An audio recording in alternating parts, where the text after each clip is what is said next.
শিৱসাগৰৰ ঐতিহাসিক আহোম ব্ৰিজ ধ্বংসৰ দুৱাৰদলিত সংৰক্ষণত পুৰাতত্ব বিভাগৰ চৰম উদাসীনতা অৰ্থনৈতিক আৰু সামাজিক জীৱনৰেখা বিপদাপন্ন পুৰাতত্ব বিভাগৰ ওপৰত প্ৰশ্নবিদ্ধ শিৱসাগৰ জিলাৰ আমগুৰি বাগিচাৰ মাজেৰে বৈ যোৱা জাজি নদীৰ ওপৰত অৱস্থিত এখন ঐতিহাসিক সেতু যাক আহোম ব্ৰিজ নামেৰে জনাজাত সেই সেতুখন এতিয়া জহি খহি গৈ ধ্বংসৰ দুৱাৰদলিত উপনীত হৈছে 1968 চনত কলিকতাৰ এটা নিৰ্মাণ কোম্পানীয়ে স্থাপন কৰা এই সেতুখনে সুদীৰ্ঘ দিন ধৰি অসম আৰু নাগালেণ্ডৰ জনসাধাৰণৰ মাজত এক গুৰুত্বপূৰ্ণ সংযোগ স্থাপন কৰি আহিছিল কিন্তু বৰ্তমান ই চৰম অৱহেলাৰ বলি হৈছে আহোম ব্ৰিজখন কেৱল এখন দলং নহয় ই অঞ্চলটোৰ বাবে এক অৰ্থনৈতিক জীৱনৰেখা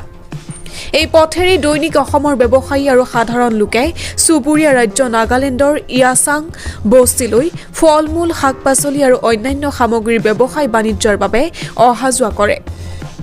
ব্ৰিজখনৰ অৱস্থা শোচনীয় হোৱাৰ ফলত এই দৈনিক যাতায়াত বিপদাপন্ন হৈ পৰিছে যাৰ বাবে যিকোনো সময়তে এক ডাঙৰ দুৰ্ঘটনা সংঘটিত হোৱাৰ আশংকা আছে বৰ্তমান আহোম ব্ৰিজৰ বহুতো স্থানত কংক্ৰিট খহি পৰিছে ধ্বংস হ'বলৈ ধৰা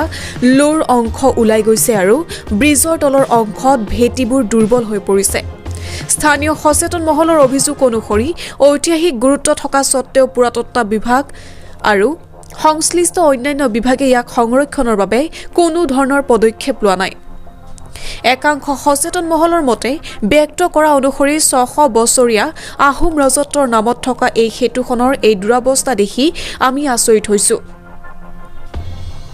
এফালে চৰকাৰে ঐতিহ্য সংৰক্ষণৰ কথা কয় আনফালে পুৰাতত্ব বিভাগৰ সদিচ্ছাৰ অভাৱত এনে গুৰুত্বপূৰ্ণ সম্পদ জহি খহি যাবলৈ ধৰিছে ইয়াৰ বাবে দায়ী কোন তাৎক্ষণিকভাৱে ইয়াৰ মেৰামতি আৰু সংৰক্ষণৰ দাবী জনাইছে স্থানীয় ৰাইজে এই ব্ৰিজখনৰ সুৰক্ষা নিশ্চিত কৰিবলৈ চৰকাৰ আৰু সংশ্লিষ্ট বিভাগৰ ওপৰত জোৰ দাবী জনাইছে তেওঁলোকে আশংকা কৰিছে যে শীঘ্ৰে মেৰামতিৰ ব্যৱস্থা নকৰিলে ব্ৰিজখন সম্পূৰ্ণৰূপে ভাঙি পৰিব যাৰ ফলত বৃহৎ সংখ্যক লোক যোগাযোগ বিচ্ছিন্ন হৈ পৰিব নমস্কাৰ আপোনালোকে জানে যে এই দলংখন আসলতে আহোম ব্ৰিজ নামে জনা 1968 এইটো ব্ৰিটিছৰ সময়ত বনোৱা এই দলংখনৰ বহুত তাৎপৰ্য আছে এইটো আমি যেটো আহোম ব্ৰিজ মানে ইফালে আহোম বাৰীও আছে মানে এইটো যোৰহাট আৰু শিৱসাগৰ এটা সংযোগী আসলতে দলং ইয়াত কেইবাখন মানে ইয়াত গাভৰু চেলেং লাউজান আদি কৰি নাগালেণ্ডলৈ যোৱা এখন ৰাস্তা আৰু এই দলংখন একচুৱেলি কোম্পানীয়ে বনোৱা গভৰ্ণমেণ্টে ইয়াত একো হেৰিয়ে কৰা নাই আজিলৈকে আমি আহ্বান জনাম যাতে সেই দলংখন চৰকাৰে বহুত টকা খৰচ কৰি আছে কিন্তু এই দলংখন যদি কৈ দিয়ে বহু ৰাইজ উপকৃত হ'ব এই দলংখন 1968 পৰা 2025 শেষ হ'বলৈ হ'ল এই দলংখন এতিয়া মানে পুৰা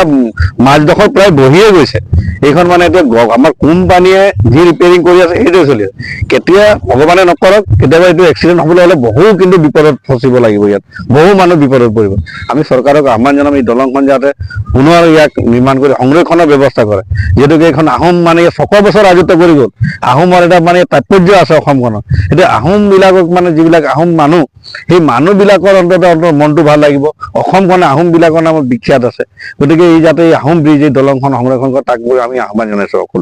সকলো পক্ষকে আমি আহ্বান জনাম শিৱসাগৰৰ পৰা ফৰিদ আলী ৰিপৰ্ট সুহানা লাইভ